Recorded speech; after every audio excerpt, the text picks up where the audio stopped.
Tapi kita sering tidak percaya pada rencana besar Allah.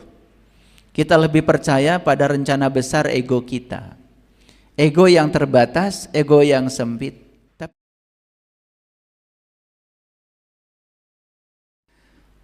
Bismillahirrahmanirrahim. Assalamualaikum warahmatullahi wabarakatuh. Salam sejahtera untuk kita semua. Om Swastiastu, Namo Buddhaya, salam kebajikan, Sampurasun. Rahayu Sagung Dumadi. Mari kita selalu bertekad di setiap hari baru yang Allah berikan pada kita,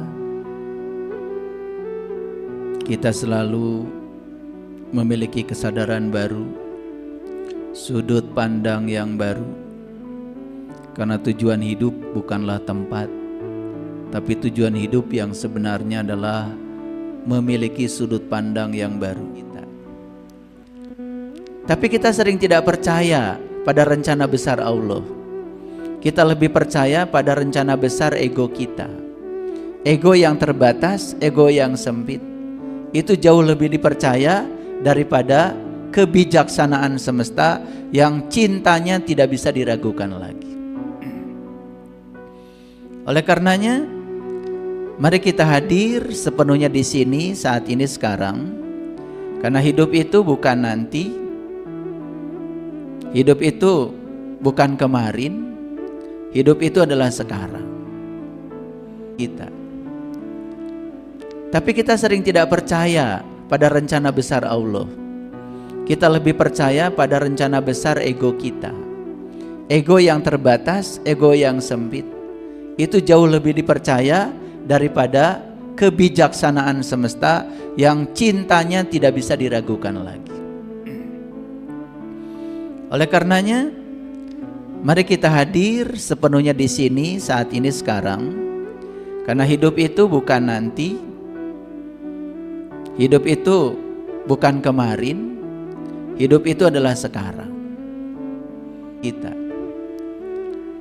Tapi kita sering tidak percaya pada rencana besar Allah. Kita lebih percaya pada rencana besar ego kita. Ego yang terbatas, ego. Makanya hebat alam semesta itu. Apa yang kita butuhkan selalu dipenuhi. Cuma kita tidak mengerti. Kita karena dibisingkan oleh ego kita, ambisi kita. Karena kita ingin selalu agar alam semesta mengikuti keinginan kita. Keinginan dan kebutuhan itu dua hal yang berbeda. Walaupun tidak kita sukai, kalau itu kebutuhan kita, pasti itu keinginan Allah. Walaupun kita inginkan, tetapi Allah tahu itu bukan kebutuhan kita. Ternyata Allah juga tidak mengabulkan keinginan kita. Tapi kita sering tidak percaya pada rencana besar Allah. Kita lebih percaya pada rencana besar ego kita. Ego yang terbatas, ego yang sempit. Itu jauh lebih dipercaya daripada kebijaksanaan semesta yang cintanya tidak bisa diragukan lagi. Hidup itu bukan tentang mengejar. Tidak perlu mengejar Tuhan. Tidak perlu mencari Tuhan. Karena Tuhan tidak perlu dicari. Dia adalah sang keberadaan, sang kehadiran yang sekarang ini beliau sedang menunggu kita. Menunggu kepulangan kita. Menunggu kehadiran kita. Pulang yang saya maksud bukan mati.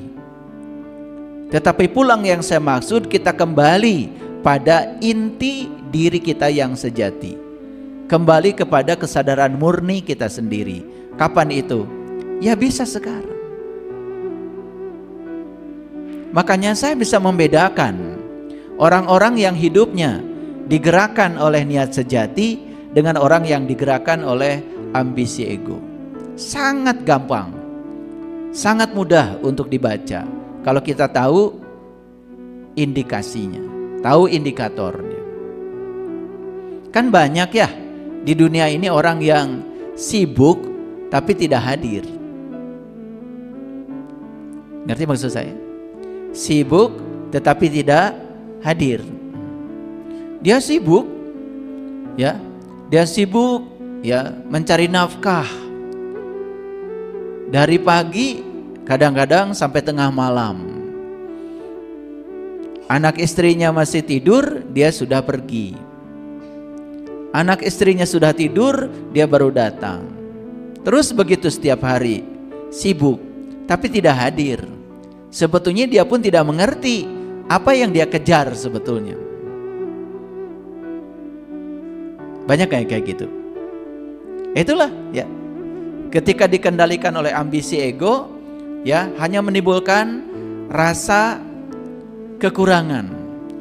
Hanya menimbulkan rasa kekosongan, rasa kehampaan. Hidup hanya bergantung pada keterikatan pada ekspektasi hidup. Tetapi tidak bisa menikmati hidup dengan baik. Makanya perhatikan ya. Kalau orang yang hidupnya hanya menunggu, selamanya dia menunggu. Tapi orang yang sadar, dia tidak pernah menunggu. Dia bisa melakukan berbagai hal sekalipun dia sedang menunggu. Jadi tidak pernah killing time, tidak pernah membunuh waktu. Oke, sekarang saya mau uji Bapak Ibu.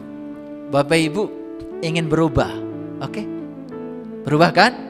Ingin lebih damai, ingin lebih bahagia, lebih tentram, ingin lebih berkelimpahan, pasti kan? Oke. Niatnya itu yang paling penting. Ini niat menyelinap dari mana? Apakah dari rasa kekurangan, rasa ketakutan, dari trauma terhadap masa lalu, dari luka lama yang telah terjadi pada diri kita? Karena kita trauma dengan itu, hati-hati ketika niat berasal dari situ. Itu berarti niat kita berasal dari ambisi ego. Jadi kalau kita ingin merubah situasi yang di luar, seperti yang sudah saya selesaikan di kajian yang kemarin, saya sudah menyampaikan bahwa realitas dunia ini akan berubah kalau kita menggunakan kekuatan langit. Jadi perubahan itu tidak bisa di luar, perubahan itu harusnya di dalam. Paham ya? Nah, rubah cara berpikir kita, rubah cara pandang hidup kita, rubah cara kita berkesadaran, rubah cara kita berperasaan. Karena itu akan menjadi medan magnet yang akan menarik semua hal dalam kehidupan kita untuk datang.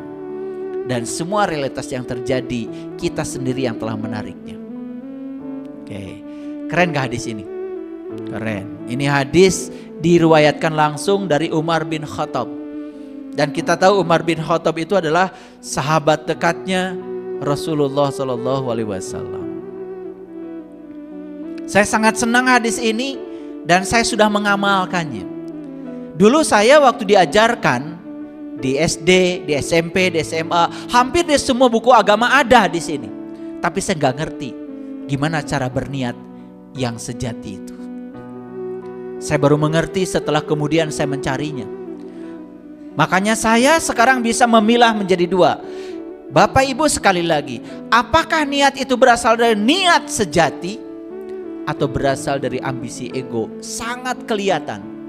Kalau berasal dari niat sejati, maka kita akan selalu hening ketika mengamalkannya. Kalau berasal dari ego, selalu bising ketika mengamalkannya. Ketika berasal dari niat sejati, rileks mengamalkannya. Tapi kalau berasal dari ego, tegang mengamalkannya. Coba Bapak Ibu, berbuatlah Bapak Ibu kebaikan. Misalnya, contoh sederhana aja. Bapak Ibu membagikan harta yang Bapak Ibu miliki. Kalau berdasarkan niat sejati, hening aja. Orang memuji saya, gak apa-apa. Segala puji milik Allah. Orang membicarakan saya, bahkan memburuk-burukan saya dibilang